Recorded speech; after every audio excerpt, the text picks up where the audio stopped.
Welcome back to this video. My name is Ravi Yaku right here, and today's video I'm going to show you on how to make Chrome a default browser on Windows 11 PC. So let's see. Right, so the very first thing you want to do is to simply come down below right here and make sure you click on Start. After you click on Start, this is going to pop up. Navigate to Settings right here. Click on Settings.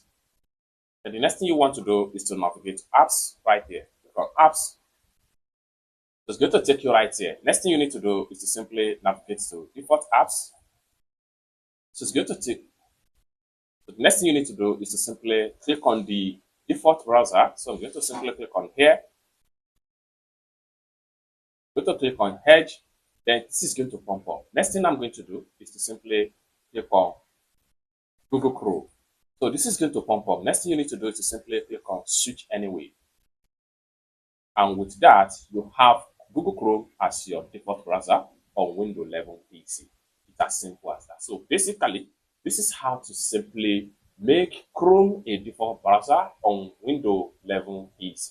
I hope you really got value for this video. If you find this video useful, give this video a big like, and also remember to subscribe to the channel for more useful tutorials like this. Thank you so much for watching, and I hope to see you in my next video.